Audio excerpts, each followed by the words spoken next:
That's me. You wouldn't think so, eh? Well, that was about 200 kilometers before I reached the South Pole. I was cold, I was hungry, I was absolutely miserable. I lost 15 kilos, and all I wanted to do was going home. But I had a long way to go. I had to get to the South Pole. But I tell you what, I didn't want that place to be treated with anything in the world. I wanted to be there. And even today, I still rather be there than really here on this podium. I do these trips because I care about our Earth, and I care particularly about the Arctic and the Antarctic. Now, I've been there on several trips, and I've seen with my own eyes how fast the ice is melting. Now, I wanted to ask the audience here, how many of you would like to go to the North Pole with me tomorrow? Raise your hand. Holy mo, that's awesome. Now the next question. Do you still think you can do that in 5 years from now? Raise your hand. Ooh, a lot less. 2 years? Who says that's a whole bunch of bogus? Until 10 years before all that ice is gone. A few. All right, well, in the next 10 minutes, I'm going to explain to you that it is going a lot faster than you would have thought. Honestly. So, 2 questions that people always ask me. You already can probably think of them. 1, how do you go to the bathroom? 2, how fast is the ice melting? And the answer to these questions are both the same. Really fast.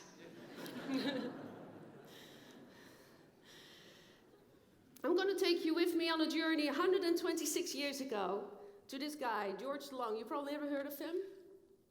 And George DeLong was set out to try to find the Franklin expedition who was stuck somewhere in the ice. Can you please dim the light, please? Thank you, because of my eyes.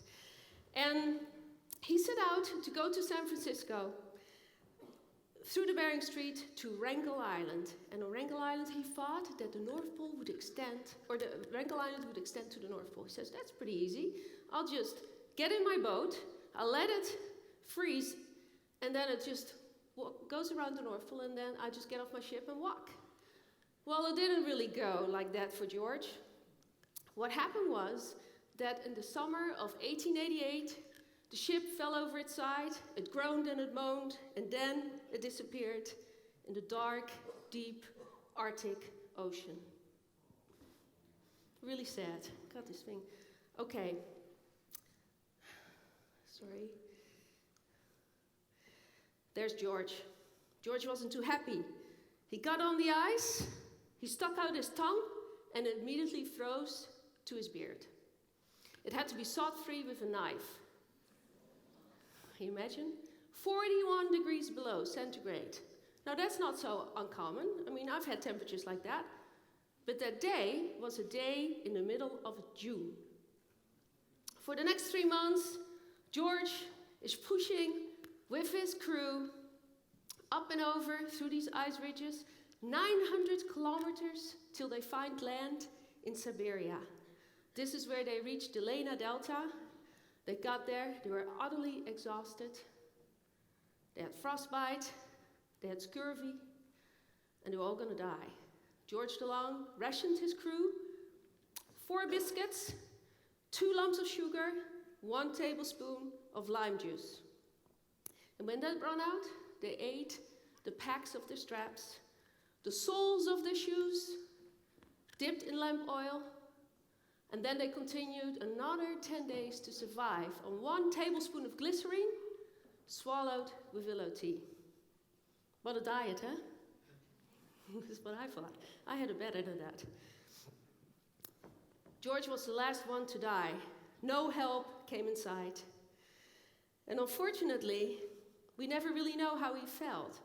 But he wrote down a lot of important details in his journals and in his letters. So when I came down there in Siberia in 2007, finishing up my frozen Arctic journey, somebody tapped me on the shoulder and said, I'm sorry, but can we really stop with these slides? There's something going on here. I'm not pressing this. Hold up. Or go back actually 2 slides, please. Thank you. When I came down there, I had the letter of DeLong in my hand. It was his farewell letter. Now, that was a really profound moment because I don't think anybody had ever seen that letter, ever. So I was the first Westerner to read these words. But there was nothing in there about how he felt, if he thought it was worth it to risk his life to do that. There was no apology to his wife or his children about the journey that he undertaken. All it was simply, oh, such and such died today. Oh, such and such died tomorrow. It was really meticulously recorded. So I got on a plane in Siberia, and I flew to the beginning of my own North Pole expedition. And this is what I saw. What you see here is the Laptev Sea. This is the middle of the March, when the ice in the Arctic should be at its widest point. But what do I see? I see ice colliding, I see ice bumping, I see stretches, I see water. I didn't see anything at all that DeLong saw, which was a solid, beautiful iceberg. The year is 2007. It's the worst year on record since we start measuring that. Now here are some scientists greeting us. They're mostly from Russia.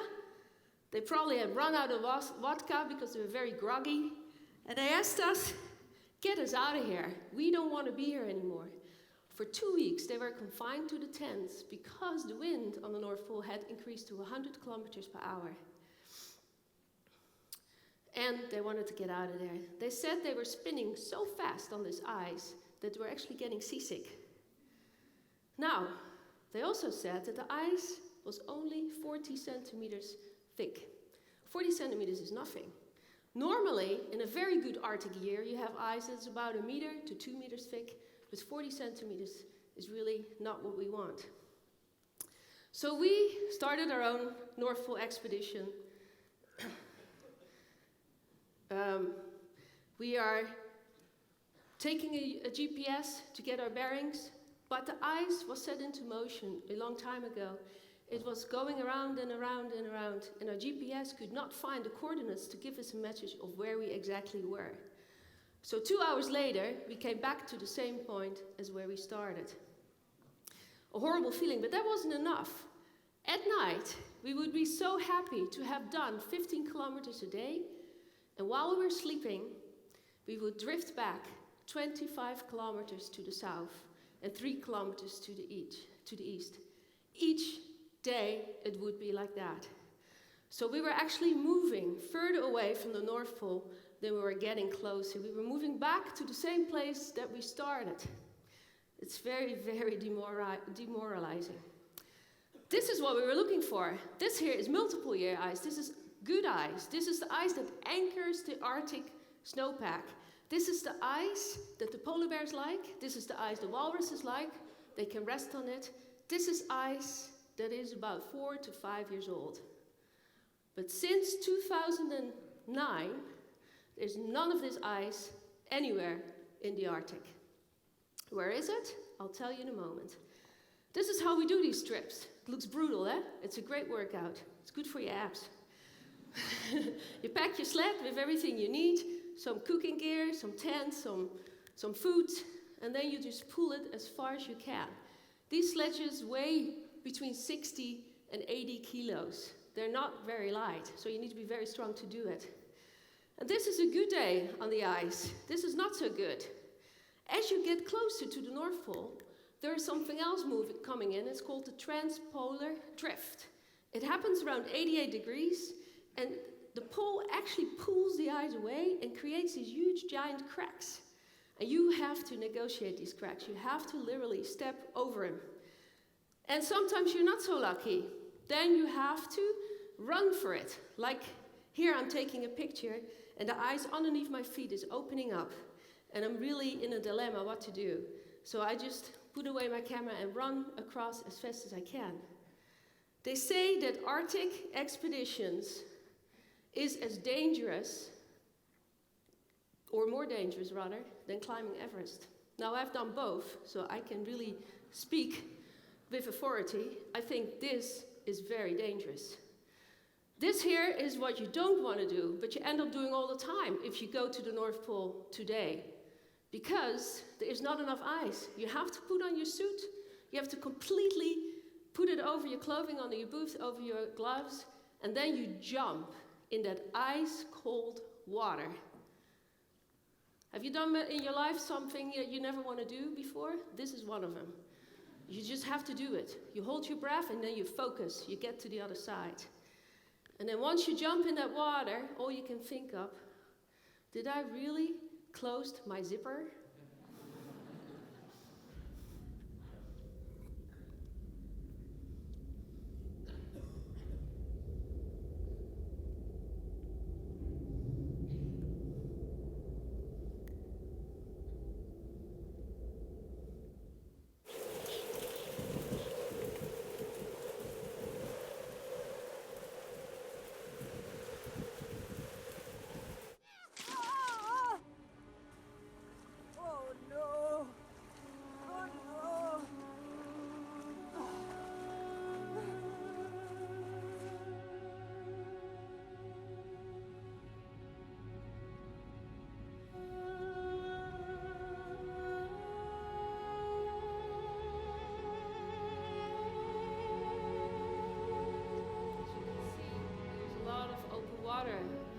And this is in March, when it should be one solid frozen ice pack. All we could see was water around us. Spread yourself, spread yourself. Okay, you push.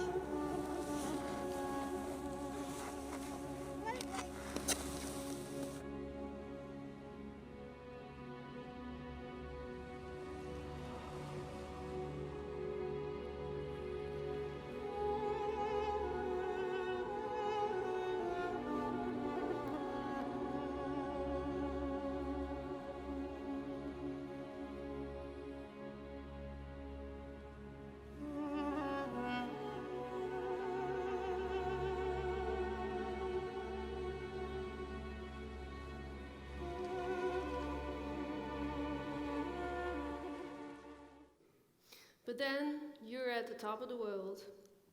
Here we are, all of us. There is no gift shop. There is no sign you made it. There's no airstrip. There's no restaurant. There's nothing. In fact, the flag that you see there was with a British team. We planted that right on the North Pole. But a minute later, the North Pole had already moved on, was somewhere else. The Arctic ice is always in motion. You're never really stationary. The only proof that you really have that you have been at the North Pole is your GPS, where it says 90 degrees north. And you better hold on to that, because that's the only proof. Now, why is this Arctic ice also important? It is our air conditioner. It is the cooling of the world. Without it, we would have a lot of problems. We're already going to see that this winter. This ice is important because it keeps everything intact. Our ocean currents, it keeps intact our conveyor belts of the oceans. It keeps our air pressures intact. Now normally, all these sunbeams that are hitting the Earth will bounce right back into the atmosphere if there's a white surface with snow. If the ice is melting, it is going to be accelerating because the ice is so thin right now, because of increased air temperature and because of increased water temperature. It's going to be faster and faster each year. It's beyond its tipping point. Now, if you take a look at these statistics here, this is Putin's. A few months after I stood on the North Pole, a few months later, Putin organized a submarine and planted a flag right at the bottom and claiming that the North Pole was his. Remember that, 2007?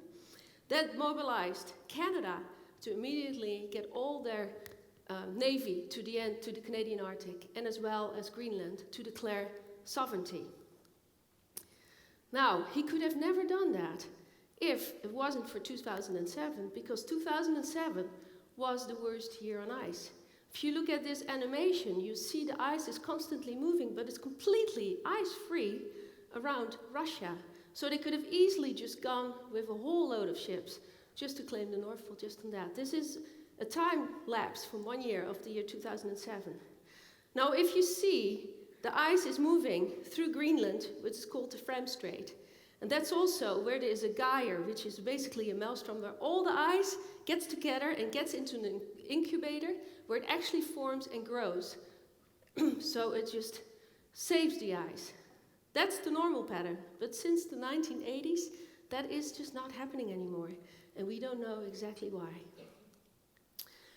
So this is really a kind of a doomed picture, unfortunately, but I also feel it's my job to tell you what the real status is of the Arctic ice. Here, take a look at this. 2007, my year, 2011.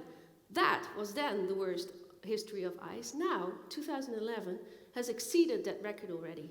It's been unheard of that in August, the North Pole is ice-free. We had an ice-free North Pole this year, which also means if you look around the coast of Russia, there is the first year there was a complete ice-free northeast and ice-free northwest passage probable. So the big ships could actually go around the North Pole and not get into trouble with the ice. Now back to De Long, 130 years ago. If he would have done this trip this summer, he would have had to swim, wouldn't he?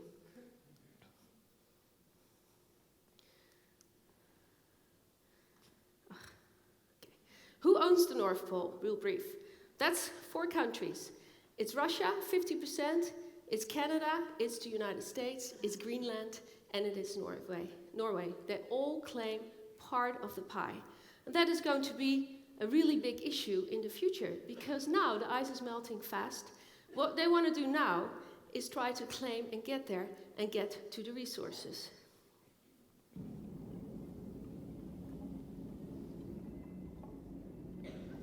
It would have been inconceivable 10 years ago that a ship could have been here in the Northeast Passage. Now, this year, it's possible. And even you may say, oh, this is great, because now I can go on a cruise ship and go to the North Pole. I don't have to ski anymore. I can just stand there on a boat and say I've been there. But actually what is happening is here, all this activity in the Arctic Ocean means that the ice is opening up even further, because you're getting a lot of really dark grooves in the ice where the sun can penetrate and accelerates the melt. I don't have to explain it to you, but what is really going to be a concern for me is that we have a lot of interest in oil exploration there. It's already estimated that by now a couple of the oil companies are signing really big deals, try to get their hands onto the oil. And for me, ladies and gentlemen, this is where we really have to step in. We don't know if there's an oil leak, how we're going to fix it. We don't know if the oil leaks and gets under the ice, how to get it out of there.